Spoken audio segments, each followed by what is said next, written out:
there were 3 people who needed to be shot.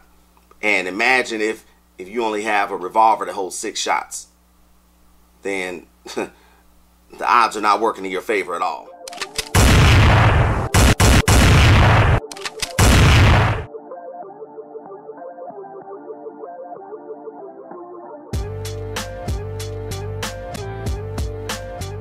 Hello all, welcome to the channel. This story is going to be about an attempted carjacking in Chicago in the Austin neighborhood, which is the West Side. Yeah, a lot of stuff goes on there. Check this out. But starting here at 4, breaking news. A licensed concealed carry holder shot at a crew of teenagers who police say tried robbing him at gunpoint. It happened in the Austin neighborhood near Arlington Street and Kilpatrick Avenue. CBS 2's Charlie DeMar joins us live from the 11th Police District. Charlie? And Jim and Marie, that Floyd and concealed carry owner was just sitting in his car when he turned the tables on those would-be robbers, shooting 2 of the 3, and this all ended in a pretty big crash. Take a look at the video from the scene. This happened just before 6 a.m.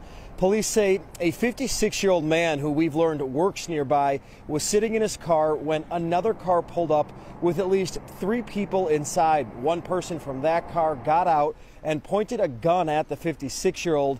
There was some kind of struggle, and then the 56-year-old pulled a gun of his own out and shot several times. The driver was shot in the head. The passenger was hit in the shoulder and found a few blocks away. And as the crew tried to drive away, that car crashed through a fence and into a vacant yard. The person in the back seat, we're told, broke his leg. We spoke with a neighbor who heard the gunshots and that crash. Like a train got hit or something. Was that loud? Yeah. And again, police say the victim in this case was licensed to carry that gun. The suspects in this case, those 3 people, are believed to be between the ages of 15 and 18 years old. We are live from CPD's 11th District. Charlie DeMar, CBS 2 News. Jim and Marie. All right. So that had a great ending.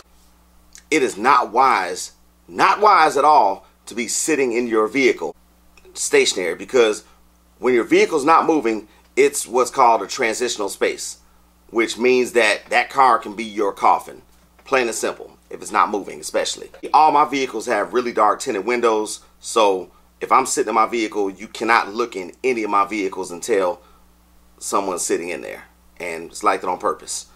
I don't like people being able to look in my vehicles at all. Some places the window tint is illegal, but I don't care about that. I have what I want on my vehicles, always have. It's never caused me any problems. But like in Chicago, you don't just sit there like that. You have to be aware of your surroundings constantly. They said that there was a brief struggle and the guy pulled out his own gun, shot one of them in the head, which is great, and then shot the other one in the shoulder and missed the third one, but he ended up breaking his leg in the crash. So that's good. All 3 of those idiots are in custody. And the thing about it, there will be some people who will say, because the one who got shot in the shoulder, I believe he got shot from the back, which doesn't matter. But you'll have people who don't know anything about guns, who don't know anything about the law, make their ridiculous comments like, oh, that should be illegal. You can't shoot someone in the back. That's BS right there. It's not about the where you shoot someone, it's the why you shoot someone. And if someone commits a forcible felony, such as vehicular hijacking, you have every right to shoot them wherever. Because if you draw your weapon and they're making a threat to your life anyway by trying to carjack you, and let's just say they turn for 1 second. The thing is, if someone turns their head all the way to the side where you can see their ear, if you have at least a 2-second draw from concealment to a first shot, then you can shoot them. It doesn't matter if you shoot them in the side of the head or if you shoot them in the back.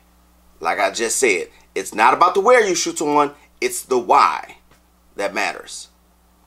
So if someone tries to carjack you, yes, you have legal authority to take them out. And the thing about that is, you don't just shoot one time, you shoot until the threat is stopped. Which means that if you shoot them and they're still active, shoot them again. Shoot them until the threat has stopped completely. You know, I'm not saying you have to shoot them 10 times. You might have to shoot them 3 or 4 times. You never know. And that's another reason why I always say that you should not carry a firearm as a primary weapon that holds less than 10 rounds. Because there are situations all the time, case in point, like this one here. There were 3 people who needed to be shot. And imagine if you only have a revolver that holds 6 shots. Then the odds are not working in your favor at all. I never carry any weapon as a primary that holds less than 10 rounds. And most of the time, the stuff I carry holds 15 plus.